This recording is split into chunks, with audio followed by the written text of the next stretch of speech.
नमस्कार सज्जनों, भविष्य दर्पण में आप सबका स्वागत है। आप सब खुश रहें, आनंद रहें।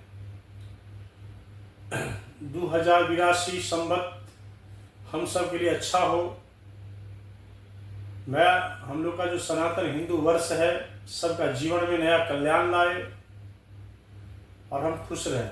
सज्जनों, आज मैं दो शब्द हनुमान जयंती के विषय में, हनुमान जन्मोत्सव के विषय में दो शब्द आप लोगों के सामने रखना चाहता हूं। हनुमान जी का जन्म का बहुत सारा विवरण दिया हुआ है। आज मैं आप लोगों को हनुमान जी का राशि भी बताऊंगा। हनुमान जी का तो बहुत नाम है, कोई पवन पुत्र, कोई शंकर सुमन, कोई मारुति नंदन, बहुत सारे नाम है हनुमान जी का, संकष्ट मोचन। किंतु हनुमान जी का रियल और हनुमान जी हैं कौन, इस विषय पर भी मैं दो शब्द बताऊंगा। लेकिन सबसे पहले हनुमान जयंती का निर्णय। कुछ पुराण में, जैसे वायु पुराण है, उसमें दिया है हनुमान जी का जन्म जो है सो कार्तिक महीना का जो कृष्ण पक्ष अमावस्या तिथि है, उसमें मेष लगन पर हुआ है। किंतु हनुमान जी का जन्म ऐसा भी बताया गया है, जो राम जी के जन्म के बाद हनुमान जी का जन्म हुआ है, ठीक उसी महीना में। तो राम जी का जन्म तो चैत्र महीना में हुआ है। अगर उसके हिसाब से अगर अपने देखते हैं तो चैत्र का जो पूर्णिमा है, क्योंकि अमावस्या भी पूर्ण तिथि होता है, पूर्णिमा भी पूर्ण तिथि होता है, तो ये बताया गया है पूर्ण तिथि में जन्म है, पूर्णिमा में, इसीलिए मनाया जाता है। खास करके ये सब विषय जानकारी लेना बहुत जरूरी है। और मेष लगन पर ही जन्म है। और हनुमान जी का जो राशि है एक्चुअली वो है कन्या राशि। जब हर्षयुक्त चंद्र था, हस्त नक्षत्र में हनुमान जी का मेष लगन पर में जन्म हुआ है। तो जो भी इस बार विशिष्ट हनुमान जी का जो है जयंती जो पड़ा है, खास करके बहुत ही महत्वपूर्ण है। 2025 में शनिवार, ऐसा कहा गया है शनिवार या मंगलवार अगर हनुमान जी का जयंती पड़े तो वो साल बहुत ही विशिष्ट माना गया है और हनुमान जी का बहुत बड़ी कृपा होती है। तो सज्जनों, शनिवार पूर्णिमा भी है आपका, चैत्र महीना का जो पूर्णिमा है, खास करके 12 तारीख को पूर्णिमा रात में ही आ जाएगा। तो हनुमान जी का जन्म जो है वो किस टाइम में हुआ है? इस समय भगवान कृष्ण का जन्म रात 12 बजे मनाते हैं, भगवान राम का जन्म दिन 12 बजे मनाते हैं। उसी तरह हनुमान जी का जन्म का निर्णय आपको कोई पुस्तक में, बहुत पुस्तक में नहीं मिला होगा। इसका मैं बहुत छानबीन करके वेद से लिया हूं। तो हनुमान जी का जन्म सुबह में 4:30 पौने 5 बजे से लेकर के 7 के बीच में हुआ है, मेष लगन पर में। उस टाइम में नक्षत्र हस्त नक्षत्र का चंद्रमा था और चंद्रमा मेष राशि पर में था। हस्त नक्षत्र चंद्रमा कन्या राशि में था और लग्न मेष का चल रहा था उस टाइम में। तो ब्रह्म मुहूर्त में ही हनुमान जी का जन्म हुआ है। और हनुमान जी पूरे सृष्टि, पूरे दुनिया में इनका एक अलग पहचान है। हम लोग ये भी बोलते हैं हनुमान जी चिरंजीवी हैं, हनुमान जी कभी मरेंगे नहीं। रामचरितमानस में दिया हुआ मां सीता अजर अमर हुई हो। अजर माने कभी आप बूढ़ा नहीं होगे,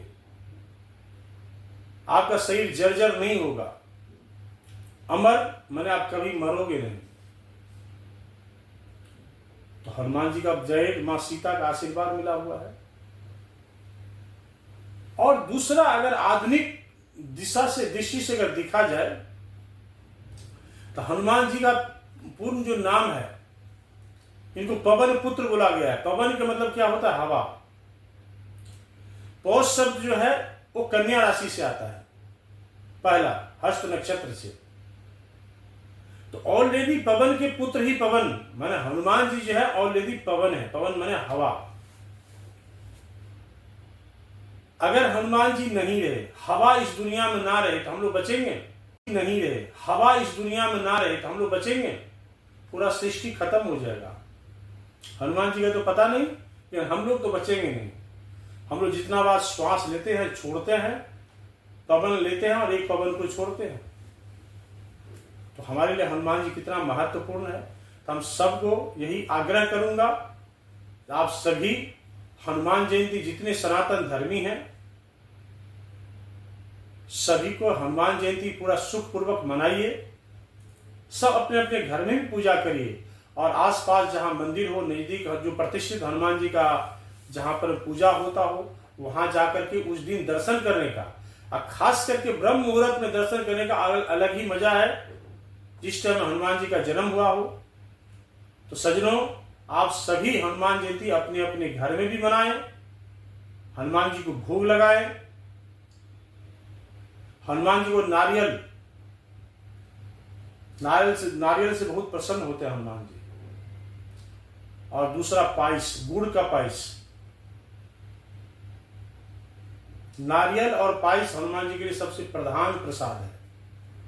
तो सब अपने अपने घर में हनुमान जी को भोग भी लगाए, और हनुमान जी को पूजा करने से पहले ध्यान रहे सबको, भगवान श्री राम का ध्यान जरूर करिए, उनको जरूर पूजन करिए। उसके बाद आपको बुलाना नहीं पड़ेगा, अपने आप हनुमान जी वहां पहुंच जाएंगे, और उनका विधिवत पूजा करिए।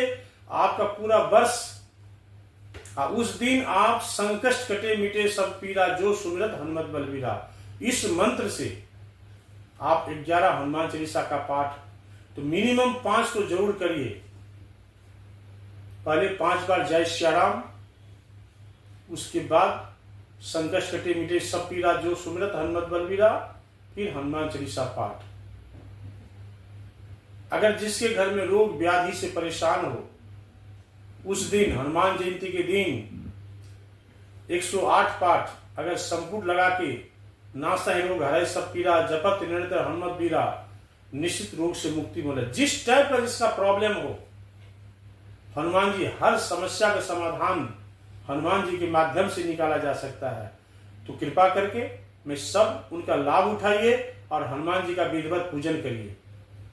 और 12 अप्रैल को आप सब अपने अपने घर में, अपने आसपास के मंदिर में हनुमान जी का जय जयकार करना, हनुमान जी का ध्वजा लगाना अपने गेट के सामने।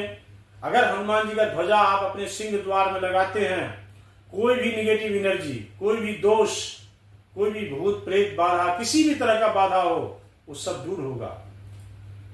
ध्वजा का एक अलग महत्व है।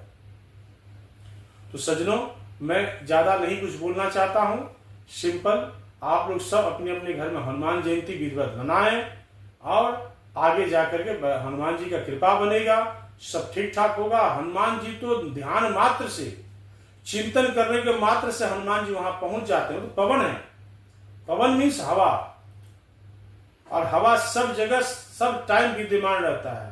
तो हनुमान जी को खाली हम लोग ध्यान करेंगे तो हमारे हृदय में हनुमान जी हाथों हाथ निवास होते हैं। उनको बोलने की कोई आवश्यकता, ऑटोमेटिक सिस्टम है ये। तो अपने जो शरीर के अंदर जो हवा है, आप श्वास जो लेते हैं, आप दूषित श्वास लें ना अच्छा श्वास लें। अगर अच्छा श्वास ले रहे हैं तो डायरेक्ट हनुमान जी आपके हृदय में जाते हैं। विपरीत श्वास लेते हैं तो नेगेटिव एनर्जी प्रवेश करता है। उसको कुछ भी आप बोल सकते हैं, भूत प्रेत अमुक तमुक सब बोल सकते हैं। तो आप अच्छे श्वास लें, अच्छा चिंतन बना कर रखें, किसी के लिए खराब ना सोचें, और हनुमान से एक ही प्रार्थना करें, बाबा मैं किसी के लिए खराब नहीं सोचता हूं, मेरे लिए भी कोई खराब ना सोचे। और सब अपने अपने घर में विधिवत करें, हर आदमी का कल्याण होगा। नमस्कार। की